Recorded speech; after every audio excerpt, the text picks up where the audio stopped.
Second year 4th semester. அதுல வந்து பாத்தீங்கன்னா அனைவரையும் உள்ளடக்கிய பள்ளியை உருவாக்குதல் இந்த சப்ஜெக்ட் நம்ம பார்த்துட்டு இருக்கோம்.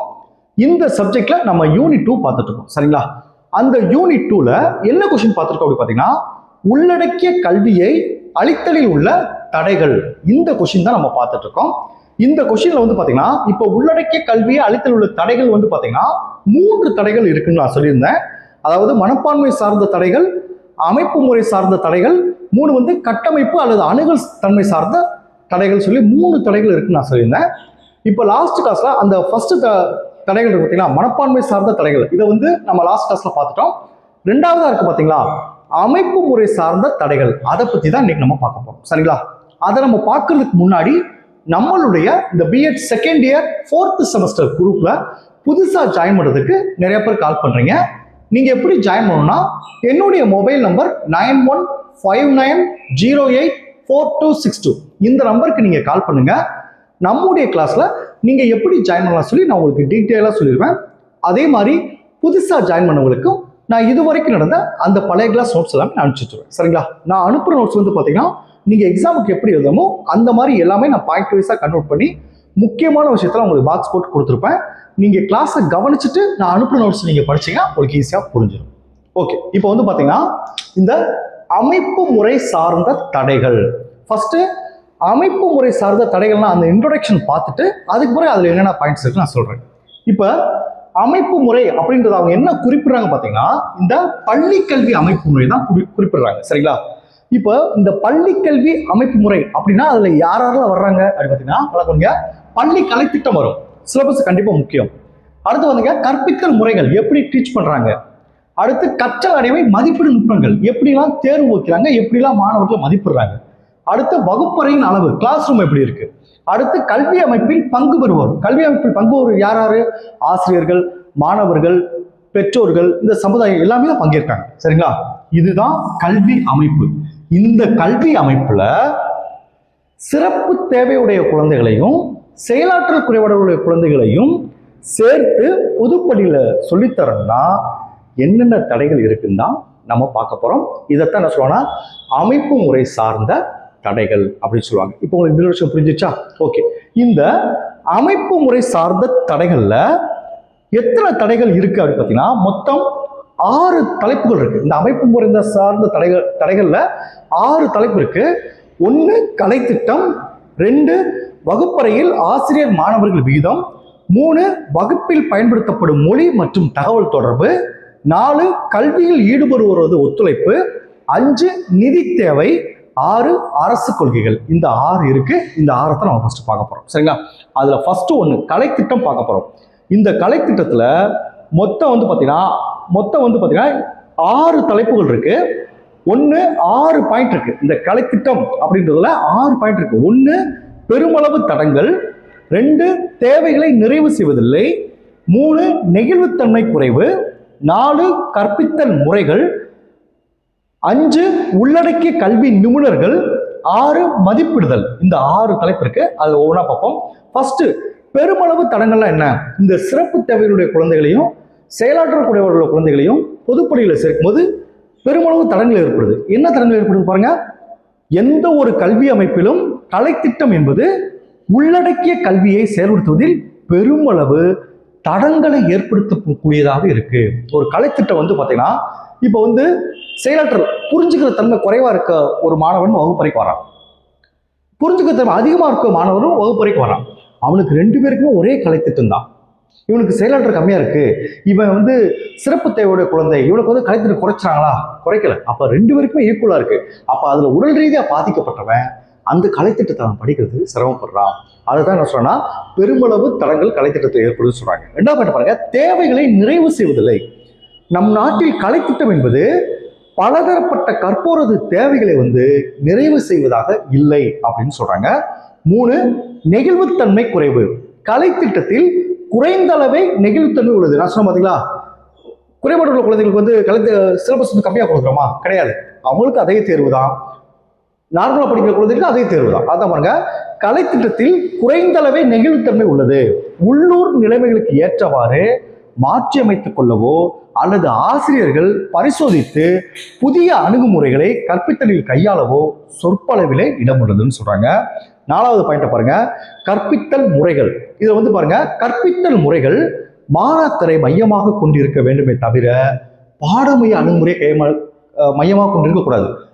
மாணவர் மையம் என்னது, கொஞ்சம் புரிஞ்சுக்கிற சிரமப்படுறவனுக்கு அதிக டைம் எடுத்து சொல்லிக் கொடுக்குற இருக்கணும். சில கண் பார்வை கம்மியா சரியில்லாதவனுக்கு பக்கத்துல உட்கார வச்சு சொல்லிக் கொடுக்கணும். இதுதான் சொல்றாங்க, கற்பிக்கும் மாணவர்கள் மாணவரை மையப்படுத்தி தான் இருக்குமே தவிர பாடத்தை மையப்படுத்தி இருக்கக்கூடாது அப்படின்னு சொல்றாங்க. அடுத்து பாருங்க, 5வது பாயிண்ட் பாருங்க, உள்ளடக்கிய கல்வி நிபுணர்கள். இப்ப இந்த செயலாற்ற குழந்தைகளை வந்து சொல்லிக் கொடுக்கணும்னா என்ன செய்யலாம், அந்த அந்த சிறப்பு தேவையுடைய குழந்தைகளுக்கு வந்து கிளாஸ் இருக்கிற அவங்களோட ஒத்துழைப்பு தேவை. அர்த்தம் சொல்ற பாருங்க, பொதுக்கல்வி வல்லுநர்கள் உள்ளடக்கிய கல்வி நிபுணர்களுடன் பணியாற்றி கற்பித்தல் முறைகள், வகுப்பறை மற்றும் வீட்டு வேலைகளுக்கான ஒப்படைப்புகள் ஆகியவற்றில் மாற்றங்களையும் பொருந்த செய்யும் மாறுதல்களையும் மேற்கொள்ள வேண்டும். அப்படிலாம் இப்ப மேற்கொள்வது இல்லை அப்படின்னு சொல்றாங்க. 6 பாருங்க, மதிப்பிடுதல்.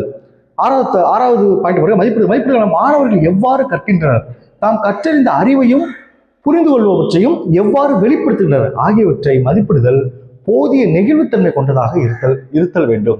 இப்ப குறைபாடு உள்ள குழந்தைகளுக்கு கொஞ்சம் நெகிழ்வுத்தன்மை இருக்கணும், ஆனா நெகிழ்வுத்தன்மை இல்லை அப்படின்னு சொல்றாங்க. சரிங்களா? அடுத்து 2வது தலைப்பு பாருங்க, வகுப்பறையில் ஆசிரியர் மாணவர்கள். இதுல வந்து பாத்தீங்கன்னா மொத்தம் வந்து 3 பாயிண்ட் இருக்கு. 1 விகிதம், 2 மாணவர்கள் எண்ணிக்கை, 3 அந்நியர் போல் உணர்தல். 1 விகிதம்னா என்ன பாருங்க, உள்ளடக்கிய கல்விக்கு சவாலாக அல்லது தடையாக இருப்பது பள்ளிகளில் ஆசிரியர் மாணவர் விகித அளவில் இருப்பதாகும். சாதாரண வகுப்பறையில் பொதுவாக 30 முதல் 40 மாணவர் வகை எண்ணிக்கையில் இருப்பார்கள். சரிங்களா? இப்போ 40 மாணவர்களே ஆசிரியர் வந்து என்ன செய்யணும், அவங்களுக்கு நடத்தணும். அதுல செயல்பட்டுள்ள குழந்தைகள் இருந்தாங்கன்னா எப்படி அவங்களுக்கு தனிப்பட்ட கவனம் எடுத்து செயல்படுத்த முடியும்? இது ஒரு குறைபாட சொல்றாங்க. அடுத்து மாணவர்கள் எண்ணிக்கை பாருங்க, பல்வகைப்பட்ட மாணவர்கள் எண்ணிக்கை அதிகமுள்ள வகுப்பறையில் ஆசிரியரால் அவர்களை சமாளிப்பது இயலாத காரியமாகும் சொல்றாங்க. 3வது பாருங்க, அந்நியர் போல் உணர்தல். இப்ப செயலற்ற குறைபாடுகள் வந்து குழந்தைகளை 40 குழந்தைகளை சேர்த்து அவனை இது பண்றப்ப அவன் வந்து என்ன செய்யறான், 40 மாணவர்கள் அவனுக்கு ஒத்துழைப்பு கொடுக்கறது இல்லை. அதனால அவன் வந்து தனிமைப்படுத்துற மாதிரி அவன் ஃபீல் பண்றான். அதான் சொல்ல பாருங்க, சிறப்பு தேவையுடைய மாணவர்களுக்கு மிக அதிக அளவிலான மாணவர்களோடு ஒத்துப்போதல் கடினமாக இருக்கும். சில சமயம் அவர்கள் முறையான வகுப்பறையில் தம்மை அந்நியர் போல் உணரக்கூடும் அப்படின்னு சொல்றாங்க. 3வது தலைப்பு பாருங்க, வகுப்பில் பயன்படுத்தப்படும் மொழி மற்றும் தகவல் தொடர்பு. இதுல பாருங்க, சில பேர் சரியா காது கேட்காம இருக்கும். அப்ப ஆசிரியர் நடத்துறவங்க புரியுமா, அவன் கேட்குமா, கேட்காது. அப்படிப்பட்ட மாணவர்கள் உணர்ந்து பக்கத்துல இருந்து அவங்க சொல்லிக் கொடுக்கணும். அதான் பாருங்க, மொழி நடையும் உடல் மொழியும்.